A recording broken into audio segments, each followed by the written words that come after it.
Estrada, batch 13 graduate of LTA, the first batch from Scholars. Currently, I'm a banker. In the banking industry, I've been more than 8 years. 8 years or more. Ganun. At first, nag-apply ako through a friend's advice, suggestion for the scholarship. Na-interview ako. Pero kahit na-interview ako, hindi pa din siya nagkasingkil sa akin. Kasi nga, sabi ko nga, being a scholar is somehow mahirap. Hindi dahil sa mahirap maging scholar, but mahirap makuha as a scholar. Dahil, lalo na sa part ko na may work, may stable job ako, may maayos akong trabaho. So, madalas ako ma-stereotype as hindi ko kailangan. And I know for sure that there are so many people that deserves it more than me. And sabi ko nga, makuha ako masaya. Pag hindi, it's okay. No hard feelings. Kasi alam kong magpunta yun sa mas deserving sa akin. Nung natanggap ako, ang unang reaction ko is, well, totoo ba? I was at work. Tumili ako, tumalon ako. Like, akala ng mga ka-work ko, anong nangyari? Nanalo ka bang loto or whatever? Tapos sabi ko lang, natanggap ako sa scholarship na in-applyan ko. Kasi, yun nga, first, hindi ko in-expect. Second, hindi din ako yung mismong nakahanap ng scholarship na yun. It was a friend of mine. Tapos imagine getting it. Literal na what's meant for you will always find you. Okay. Nung una, syempre, excited ako. Nung mag-start, tapos inisip ko, kaya ko ba? Kasi nga, I have zero knowledge. Nung nag-apply ako, hindi ako nag-apply kasi may tanong ako. Nag-apply ako kahit wala akong alam. Kasi sabi ko nga, initial interview, pag hindi mo kaya, kailangan kaya. Pag hindi mo alam, kailangan alamin mo. And there's no such thing na hindi mo matutuntunan if gugustuhin mo. So, super excited ako at at the same time, kinakabahan. Yun yung nervous na mafe-feel mo na parang, yung nervous system mo parang, oh my gosh, this is something good. First day, clash na parang boach. That simple one class, one batch, we considered it as a full family. It ended as a family. So, ayun, nasaya lang. Kasi sabi nga namin, those are the band na hindi namin naisip na mabuo.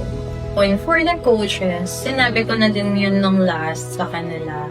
I'm truly grateful for them and I know that my classmates and my batchmates would agree na they make us a better person and a better trader. In a sense na during the discussion, the classes, even after the graduation ceremony, they're very approachable. In a way na you can enjoy, you can have fun while learning. You're not pressured to understand this candlesticks, the strategies, the indicators. You are ignited na, sige, ano yung tanong mo? Or, sige, hindi mo naiintindihan? Okay, let's go back. Let's use layman's term. Gamit tayo ng way na mas maiintindihan mo. Sa senior lang nakakakapa kasi applied lahat. So, natuwa lang din ako. Nagustuhan ko lang na comment sa akin is, ang importante, alam mo kung ano yung ginagawa mo. Especially Coach Jeff. Coach Jeff would always, hindi niya nagigets. Okay, sige, let's put it this way. Hindi niya sasabihin na, bakit hindi niya naiintindihan? Ganyan. Ang gagawin niya instead is that, hahanap siya or mag-iisip siya ng way na, kung ginamit ko tong scenario na to, and in-apply ko sa trading, maiintindihan nila how it works. Yung mga ganung way na parang, simple things, and maybe for them, normal lang yun. Ganun ako ganun talaga ako pag magtuturo ako But for us, it's a big thing. And especially for those times na may mga times na nagkakamali kami.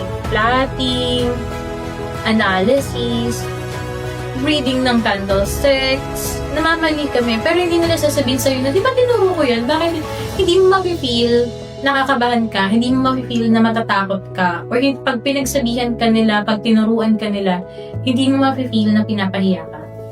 It's more of, tinuturuan kita kasi gusto kong matutunan mo to. Tinuturuan kita kasi I care for you. That's the approach na kailangan ng lahat ng learning centers or schools. Ako as a scholar, may pressure ako eh. Kasi those times na wala akong alam, wala ako talagang maintindihan, na parang tinindignan ko lang siya tapos walang nagdasinkin sa akin nung umpisa. Sila yung unang nag-guide. Okay ka ba?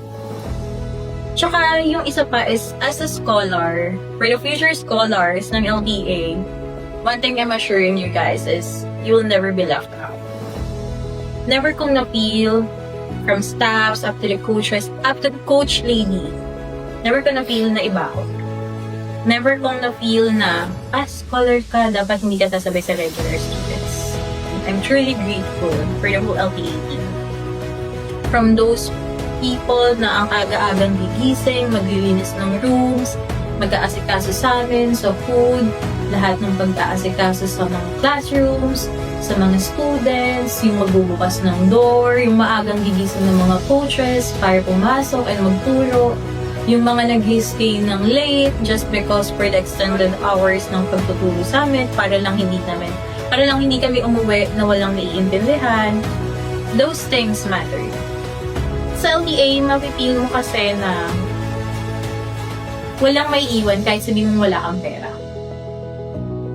Hindi din nila habol lang yung mag-profit sila from students or kung ano man. Yung habol nila is may matuto. Sabi nga nila, di ba? We care for each other. And if you care for each other, you share. Do not just give them fish. Teach them how to fish. And that is exactly how LTA is doing. Hindi pinagdamot ng LTA yung knowledge na meron sila. Hindi din limited. So, how could you even compare it to those na it's all about money? So, to the whole LTA community, know that I am not just the one and the only, but there's a lot of people who are very thankful and grateful for everything you do. And all those little things, we appreciate it. And again, I'm Maria Ferlinda Estrada, Scholar of LTA Batch 13 graduates.